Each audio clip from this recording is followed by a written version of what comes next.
নমস্কার বন্ধুরা, কেমন আছেন সবাই? আবারও একটি নতুন সুন্দর রেসিপি নিয়ে আপনাদের সামনে হাজির হয়েছি। আশা করি আপনাদের সকলের খুব ভালো লাগবে।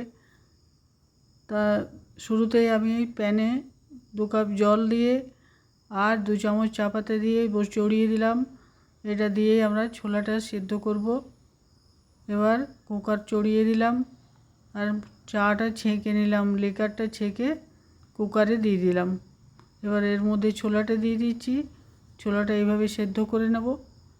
এটা হচ্ছে একটু বেকিং সোডা, তাড়াতাড়ি সেদ্ধ হয়ে যাবে। এগুলো গোটা গরম মশলা, লবঙ্গ, এলাইচি, দারচিনি আর গোলমরিচ। এবার কুকার বন্ধ করে দিলাম। এবার এটা 4টে সিটি দিয়ে আমি সেদ্ধ করে নেব।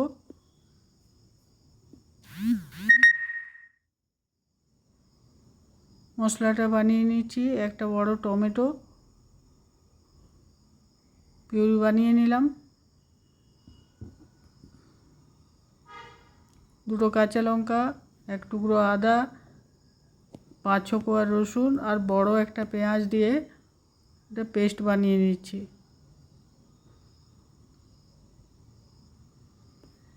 এবার কড়াই সাদা তেল দিয়ে জিরে দিলাম, তারপর সামান্য একটু হলুদ দিলাম আর তারপর দিলাম পেঁয়াজের মশলার পেস্টটা, তারপর টমেটো পিউরি, তারপর নুন, হলুদ আর কাশ্মীরি লঙ্কার গুঁড়ো। বন্ধুরা, ওই ক্যামেরা যখন গরম হয়ে যায় হঠাৎ করে বন্ধ হয়ে যায়, ওই জন্য কোনো জায়গা মিসিং হয়ে যায়, সেজন্য ক্ষমা করে দেবেন, দেখাতে পারিনি ওই অংশটা।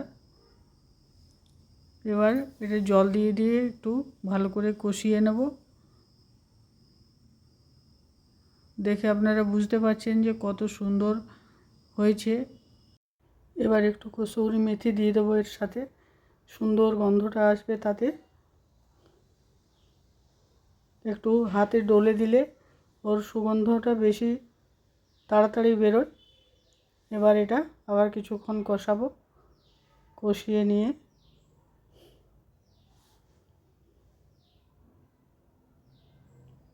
হয়ে গেছে মোটামুটি কষানো আমার।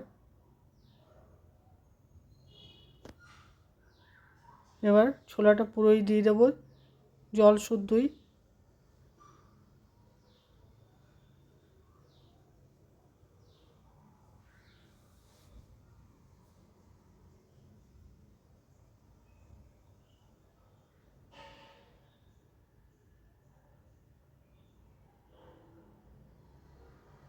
এবার এটা এইভাবেই রান্না হবে।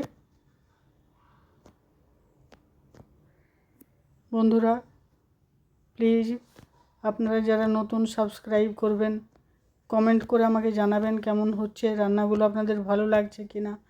ত্রুটি বিচ্যুতি যা বলবেন সেটা শুধরানোর সুযোগ থাকবে। আর যদি কিছুই না বলেন তো কিছুই বুঝতে পারবো না। তাই কমেন্টের মাধ্যমে অবশ্যই জানাবেন যে কীরকম লাগছে। আর লাইক শেয়ার অবশ্যই করবেন। রান্নাটা মোটামুটি হয়ে এসছে। এটা খুব টেস্টি রেসিপি। বন্ধুরা, একবার অবশ্যই এইভাবে রান্না করে খেয়ে দেখবেন। এই ছোলে রান্না করতে সবাই জানেন বিভিন্ন রকমভাবে, হয়তো অনেকে এইভাবেও রান্না করতে জানেন। যারা জানেন না তারা অবশ্যই করবেন, করে দেখবেন কীরকম লাগে। এবার এটা সার্ভিং কড়াইয়ের মধ্যে ঢেলে নেব।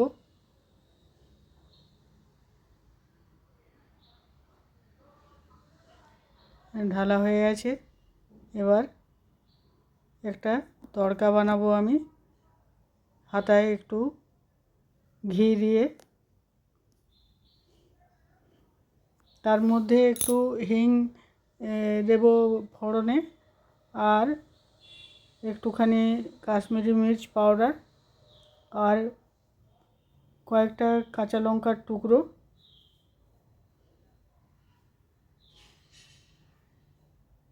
একটু গরম মশলা। এবার এটা ওর মধ্যে দিয়ে দেবো। এই তড়কাটা দিলে খুব ভালো লাগে, আর এর গন্ধটাও ভীষণ সুন্দর। আর শেষে একটুখানি ধনেপাতা ছড়িয়ে দিলাম। আমার রেসিপি খাওয়ার জন্য রেডি। আশা করি আপনাদের সকলের ভালো লাগবে এটা।